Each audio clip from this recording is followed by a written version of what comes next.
क्यों बनता है ऐसा अद्भुत संयोग जब पूरे देश में नवरात्रि का त्यौहार खत्म हो जाता है और माता की मूर्तियों का विसर्जन हो जाता है, तब भी भारत के उत्तर प्रदेश में स्थित एक जिला बस्ती जहां पर माता की मूर्तियों का विसर्जन नहीं किया जाता है और तब यह त्यौहार और पूरे सवाब पर होता है और पूर्णिमा के दिन माता की मूर्तियों का विसर्जन किया जाता है। Hello guys, good morning all of you. कैसे हैं दोस्तों आप सभी? आई होप आप सभी मस्त होंगे, व्यस्त होंगे और जबरदस्त होंगे। तो दोस्तों, mister India wild super blogs के एक नए वीडियो में आप सभी का बहुत बहुत स्वागत है। दोस्तों, आपको एक अद्भुत संयोग के बारे में बताते हैं। उत्तर प्रदेश के बस्ती जिले में पूर्णिमा के दिन प्रतिमा का विसर्जन किया जाता है और यह काफी समय से यह परंपरा लगातार चलती चली आ रही है। आखिर ऐसा क्यों होता है? साथ ही भारत के एक और जिले में जो कि उत्तर प्रदेश में ही स्थित है, सुल्तानपुर जिला, इस जिले में भी माता की मूर्तियों का विसर्जन पूर्णिमा के दिन होता है। तो ऐसा क्यों होता है, यही जानने के लिए हम आ चुके हैं उत्तर प्रदेश के बस्ती जिले में। बस्ती जिला काफी पुराना शहर है, यहाँ तक कि यह गोरखपुर शहर से भी ज्यादा पुराना शहर है और यह काफी फेमस भी है। और इसके जो तार हैं वो रामायण कालीन चीजों से जुड़े हैं। आप कहेंगे ऐसा क्यों, तो आपको बताते चलें। बस्ती जिले का जो है इतिहास वो अत्यंत पौराणिक रहा है। ऋषि वशिष्ठ जो कि भगवान राम के कुल गुरु थे, उनके आश्रम से इसके तार जुड़े हुए हैं, जहां प्राचीन काल में यह वैशिष्ठी के नाम से जाना जाता था। यह क्षेत्र भगवान राम के कुलगुरु वशिष्ठ का निवास स्थान था और रामायण काल में कौशल राज्य का हिस्सा था। बाद में गुप्त काल में यह वीरान हो गया और 9वीं शताब्दी में गुर्जर प्रतिहार राजा नागभट्ट के शासन के अधीन रहा। मुगल काल के दौरान यह अवध सूबे का हिस्सा भी था और उसके बाद व्यापार का एक बहुत बड़ा केंद्र भी था। और आपको बताते चलें कि बस्ती जिला अब काफ़ी ज़्यादा फेमस सिटी के रूप में प्रसिद्ध हो चुका है और यह काफ़ी ज़्यादा दूरी तक फैला हुआ है। बस्ती में माँ दुर्गा की मूर्तियों का जो विसर्जन होता है वह दशहरे के बजाय पूर्णिमा को होता है और इसके पीछे एक बहुत पुरानी परंपरा है जो करीब 65 साल पहले शुरू हुई थी। इस परंपरा की शुरुआत बस्ती के कन्हैयालाल सेठ ने की थी और उनके पुरोहितों ने शारदीय पूर्णिमा को विसर्जन करने का उनको सुझाव दिया था। उसी सुझाव को मानते हुए उन्होंने ऐसा शुरू किया जिसमें चंद्रमा से अमृत वर्षा का विशेष लाभ मिलने की मान्यता है। शारदीय पूर्णिमा की तो बात ही निराली है। इस दिन वैसे ही कहा जाता है कि अमृत वर्षा होता रहता है। इसी वजह से कन्हैयालाल सेठ ने अपने पुरोहितों की बात मानी और इस दिन से यह परंपरा शुरू हो गई। यह परंपरा शुरुआती तौर में सुल्तानपुर से आई थी और धीरे धीरे पूरी बस्ती शहर में फैल गई। गाँव में वैसे भी दशमी के दिन ही कर दिया जाता है विसर्जन, लेकिन जो शहरी क्षेत्र है, नगर क्षेत्र है, वहाँ पे शारदीय पूर्णिमा के दिन ही यह परंपरा निभाई जाती है। इसके आगे बताने से पहले हम आपको बताते चलें कि जहाँ पे हम यहाँ पे आए हुए हैं, आप ये देखिए कितना खूबसूरत यह पंडाल बना है। यह पूरी तरीके से अयोध्या के राम मंदिर की पृष्ठभूमि पे बना हुआ यह पंडाल है जो कि काफ़ी खूबसूरत है। आप इसको देखिए, मतलब यहाँ पे आने के बाद बिल्कुल आपको यह अनुभव होगा कि हम राम मंदिर में सीधे आ गए हैं, क्योंकि हम यहाँ पे एक दिन पहले, शारदीय पूर्णिमा के दिन पहले ही आ गए, तो यह सब हमको देखने का मौका मिला।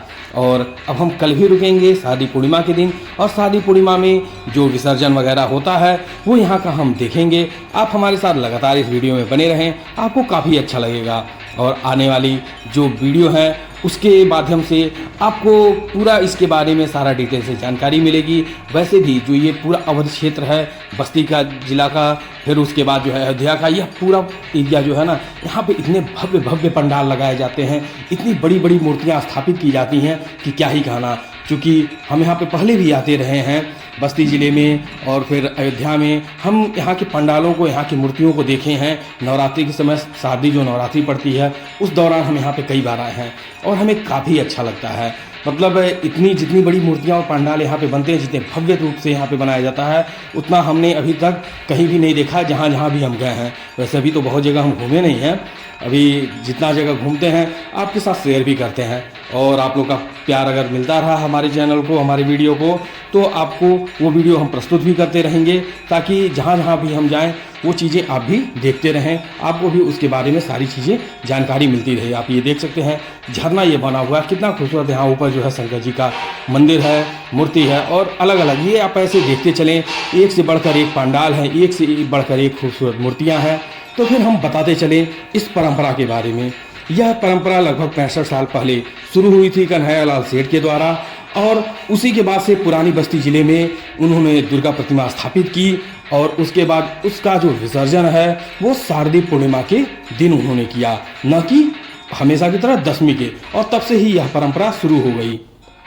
और इस परंपरा को देखते देखते पूरे शहर क्षेत्र में फैल गया। पुरोहितों के इस सुझाव का एक सबसे बड़ा कारण जो था वह यह था कि शादी पूर्णिमा को जो अमृत की वर्षा होती है तो उस दिन विसर्जन करना अधिक फलदायी होगा। और चूंकि लोग रात भर उस चंद्रमा की रोशनी के नीचे रहेंगे, जब विसर्जन रात भर चलता है तो लोग बाहर रहेंगे, तो वो जो अमृत वर्षा है, जो चांद से जो अमृत वर्षा होती है, वो लोगों के ऊपर पड़ेगा और उसका प्रभाव सभी के स्वास्थ्य पर होगा। वैसे भी कहा जाता है कि शादी पूर्णिमा की पूरी रात जो है अमृत वर्षा होती है, और शादी पूर्णिमा के दिन जो चंद्रमा के रोशनी के नीचे रहता है, उस रोशनी से स्नान करता है, उस रोशनी का स्नान करता है, उसे स्वास्थ्य संबंधी बहुत सारी समस्याएं उसकी ख़त्म हो जाती हैं।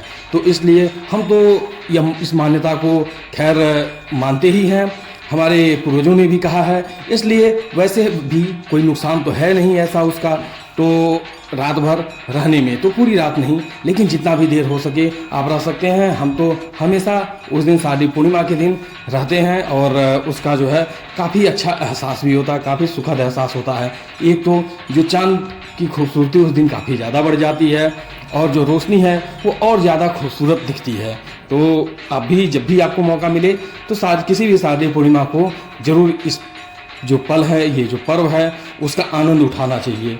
और यह परंपरा जो है ना वो बहुत ही ज़्यादा खास भी है। कारण है कि बस्ती और सुल्तानपुर भारत के मात्र 2 ही ऐसे ज़िले हैं जहाँ पे दशहरे की बजाय पूर्णिमा को दुर्गा प्रतिमाओं का विसर्जन होता है।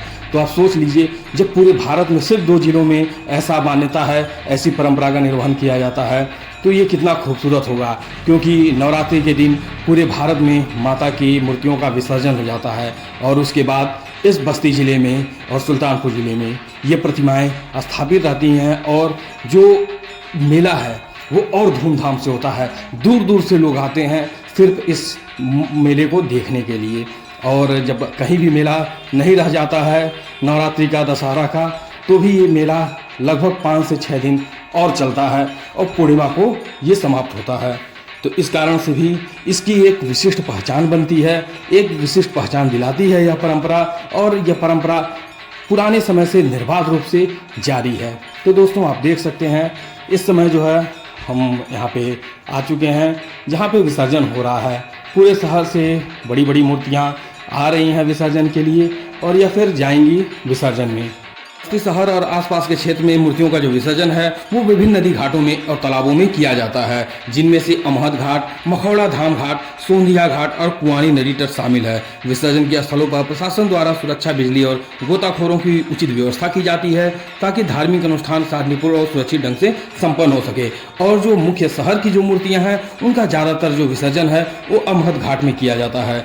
अमहद घाट बस्ती जिले की मूर्तियों के लिए बहुत ही प्रमुख स्थल है और यहाँ पे NDRF की टीम भी तैनात रहती है। तो दोस्तों हमें यह जरूर बताएं कि क्या आपको पहले ये पता था कि भारत में 2 ऐसे भी जिले हैं जहाँ पे दशमी के दिन माता की मूर्तियों का विसर्जन नहीं होता है, बल्कि शादी पूर्णिमा के दिन इन मूर्तियों का विसर्जन होता है। अगर आपको पहले से पता है तो भी हमें कमेंट करके जरूर बताएं, और अगर नहीं पता है तो आपको यह जानकारी कैसी लगी यह हमें कमेंट करके जरूर बताएं। और दोस्तों आपको यहाँ के जो पंडाल हैं, यहाँ की जो मूर्तियाँ हैं जिसका हमने वीडियो बनाया वो आपको कैसी लगी ये भी हमें कमेंट करके जरूर बताएं।